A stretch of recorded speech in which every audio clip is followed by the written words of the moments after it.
E aí, quando eu caí para dentro da oficina e realmente entrei nessa sociedade, aí começou realmente a trajetória, né? Então, de lá para cá, foram 23 anos que foram de muita dedicação, de aprender muito sobre o negócio, de começar realmente no chão da oficina. Mas o que eu digo sempre, já com o olhar, quando eu cheguei, com o olhar de que eu não estava no operacional, executando as tarefas básicas, porque a grande maioria dos donos de oficinas, eles vieram da base do chão, ou foram pintores, ou foram funileiros, e está tudo bem, né?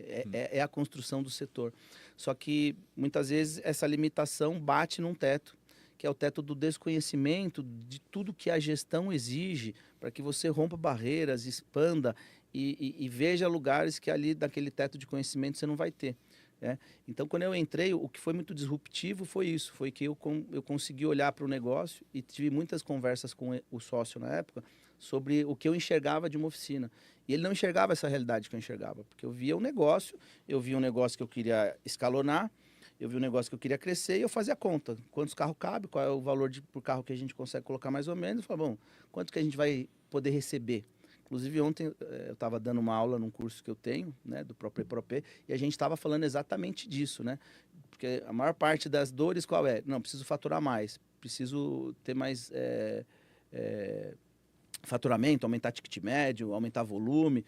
Só que se você não tem claramente o detalhe da última linha, que é a linha do resultado final, chamada lucro, o resto pode ser facilmente, e eu vi já em muitas empresas, é um grande engano.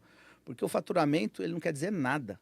O que quer dizer tudo é a última linha, que é a lucratividade. E é nesse embate que muito se perde no exercício da administração dos negócios. Né? Exatamente, é verdade. O dono fica ali Fica ali focado e acaba entrega. entrando numa Realmente. jornada que eu chamo de corrida de rato, né? Tem escrito isso num livro que eu já li, que chama Pai Rico, Pai Pobre, e Ah, fala já sei. exatamente É nisso. Você entra num verdade. modo tão É automático verdade. de É vida, e quando verdade. você olha para o lado, você acorda e dorme girando em torno de um automático que você não se vê fora e não consegue sair. Sim.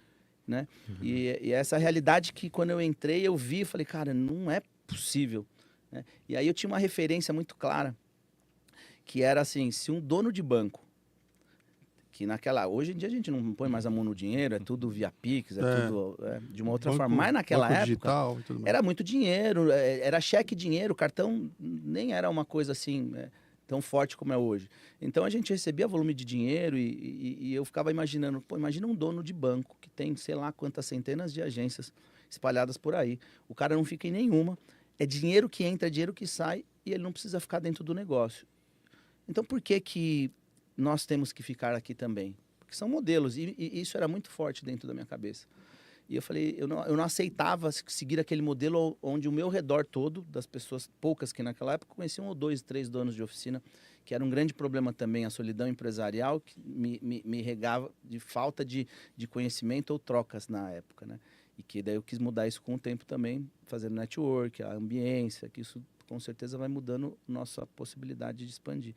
E aí, o que foi acontecendo durante esse período foi essa maturação de entendimento de como fazer para que as coisas começassem a acontecer com um resultado necessário. Então, quando a gente, obviamente, começou, não tinha estrutura, a oficina também não era a oficina que é hoje. Nós começamos ali no espaço de 300 e poucos metros, cabia acho que no máximo 6 carros lá dentro. Na Vergueiro, né? Na Vergueiro também, era numa quadra mais para cima, embaixo de um prédio. E foi uma jornada difícil, porque tinha que chegar lá às 5, 6 da manhã. Por quê? Porque não tinha vaga e a gente tinha um volume de carros e tinha que ocupar Lugar, né? as vagas da rua. Naquela época ainda podia parar na rua. Agora já Tinha não pode, Zona naquela Azul época hoje, não tinha tá louco. aquela situação. Então a gente chegava às 6 da manhã, manobrava um monte de carro, colocava para dentro. Era uma jornada, trabalhava-se muito, não tinha processo, não tinha procedimento, era muito desperdício, não tinha organização, né? E essa organização, ela te rouba tempo, ela te toma, ela te coloca no lugar que eu falo, né? Às vezes, a gente se vê numa posição que a gente fala, não, eu sou empresário. Mas muitas vezes você é bombeiro, porque você está apagando incêndio o dia inteiro da sua empresa, chega no final do dia e fala, meu, fiz tanta coisa, mas não fiz nada e estou aqui suado. Exausto. Né? É verdade. Ou que você fala, que eu trago essa fala também, ou você está lá como um dever de ser empresário e você é empresidiário, porque você é o dono da empresa, mas está preso dentro do negócio que você não consegue sair, às vezes, né? Para ficar fora um dia, porque a coisa não acontece e não anda.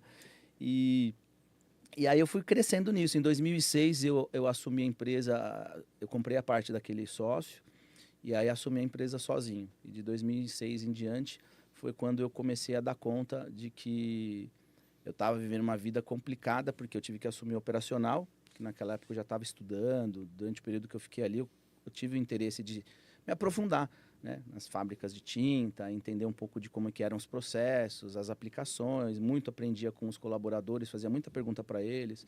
E era um menino de 23, 24 anos, né? Então eu tive todas as dificuldades também de penetrar dentro do negócio, de ser respeitado ali, porque não sabia muito. E dentro daquele cenário, naquela época, não era muito simples trabalhar, né, com a turma toda ali. Mas isso eu fui vencendo pouco a pouco.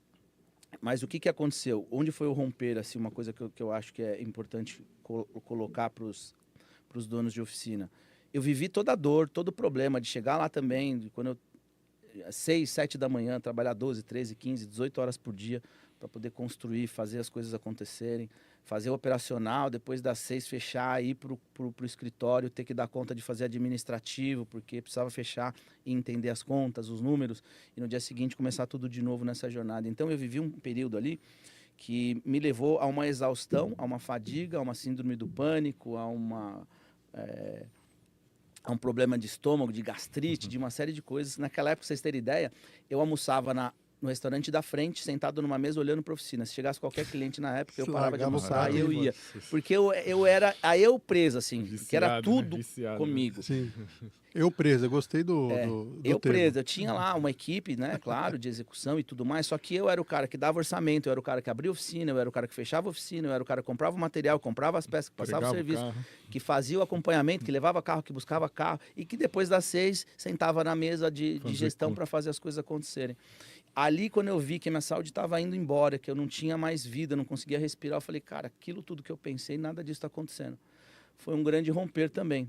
E aí uma ambiência também de empresários que eu tive a sorte de, na época, andar, que não eram do ramo, que viviam uma vida diferente. Que viviam uma vida que tinham empresas organizadas. Eu falei, não é possível que isso vai ser assim na minha vida também. E eu falo isso porque dali foi um grande despertar. Eu falei, o que eu tenho que fazer? Me aconselhei com diversos donos de empresas muito maiores, amigos que eu tinha. Eu sempre andei com pessoas mais velhas que eu.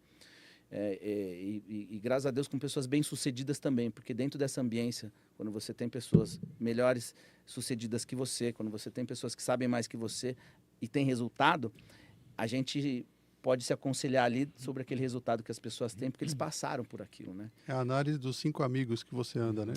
Você é a média das 5 pessoas que você anda. Você dá uma nota para cada um desses, soma, divide por 5. Se a sua nota foi ruim para eles, a tua também vai ser. E é realmente uma grande verdade. Então, ali eu fui começando a fazer, de pouco em pouco, o entendimento disso, estudar sobre isso. E aí, aos poucos, eu fui colocando pessoas mais próximas, fui fazendo a delegação, porque um grande problema é esse também, né? Muitos delargam, não delegam. Aí, não delargar, o que é delargar? É você dar para alguém fazer algo que essa pessoa não foi preparada, treinada, e você não vai lá e confere, né? E não vai dar instrução e não dá um treinamento. E é muito comum. Por quê? Porque, às vezes, quem está no operacional não passou para esse lugar onde você tem que trocar a função, né? Em vez de você executar, você vai preparar a pessoa para executar e vai continuar acompanhando ela até ela poder andar sozinha, como criar um filho, né? Não sabe andar, vai aprender a andar, depois vai aprender a falar, vai aprender a comer. E com muita paciência, com muito jeito, a mãe vai lá, repete 1, 10, 20, 1000 vezes até que a coisa aconteça. E eu vejo que isso é um grande romper. A gente tem que fazer isso dentro das nossas empresas, porque é extremamente necessário. No nosso ramo, ainda mais hoje existe um cenário com questão de contratação que não está, principalmente pós-pandemia, mudou muito, né? As funções, a facilidade de encontrar pessoas, principalmente de treinar e colocar pessoas realmente... Escassez, né, de mão de obra. Gerou. Terrível. Então, ontem falamos muito sobre esse assunto. O que a gente faz com esse tipo de problema? Não tem jeito, você tem que ter um braço educacional. E esse braço educacional começa com você se preparando, começa com você entendendo. Porque uma coisa, sabe, que eu aprendi nessa jornada, Israel, é que a empresa ela é gerida por 2 lugares. E a maior parte das empresas no nosso ramo não tem esse outro lugar desenvolvido. Ela é uma gestão empresarial de processos, porque sempre são processos, através de um propósito, que é o que o ProP traz, mas ela tem uma gestão emocional. E a gestão emocional, muitas vezes, ela não é desenvolvida, porque o próprio dono não desenvolveu essa gestão emocional do autoconhecimento, de saber lidar com as suas próprias emoções, saber direito quem que ele é na sua própria identidade ali, lidar com os seus desafios, para daí treinar com isso e poder ajudar os seus colaboradores com isso também. E aí é onde o problema da comunicação entra e que a gente muitas vezes esbarra nos lugares que não se desenvolvem. E o dia de hoje, o momento que o ramo vive, que o setor vive, ele é imprescindível e crucial para que haja esse despertar de desenvolvimento pessoal e humano sobre esses aspectos. Porque as pessoas hoje, elas ficam dentro de uma empresa, mas elas querem se sentir bem, elas querem ver que tem um acolhimento, que não é só sobre cumprir as 8 horas de trabalho executando. Ela precisa sentir que aquele ambiente traz para ela um desenvolvimento também.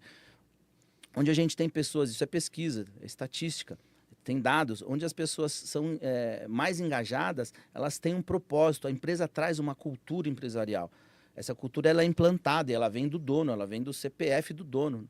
O CPF do dono tem que ser mais forte que o CNPJ. Porque quando uma empresa quebra, não é o CNPJ que quebrou, é o CPF que está por trás do CNPJ. Porque o CNPJ é um conglomerado de CPF, só isso. E aí incorpora o nome e vira CNPJ. E aí o que acontece? Quando a gente não tem esse entendimento, fica muito limitado. Quando você traz isso para dentro da empresa e começa a trazer essa base de autoconhecimento, de buscar entender sobre as emoções, o time começa a se fortalecer. Começam a ter rituais dentro de uma cultura, mas tudo é espelhado de quem? É espelhado do dono. O dono ele é congruente com o que ele fala, ele é assertivo no que ele fala, ele traz uma comunicação justa, ética. Todo mundo está te observando. Que lugar que você está, que é a pergunta que eu sempre faço. E aonde você quer chegar? Porque durante muito tempo, e eu vejo isso, né? Porque eu falei de corrida de ratos. Você ficar no modo automático dentro da sua empresa, e até vocês perguntaram, né? Isso que você traz é só para donos de oficina? Não.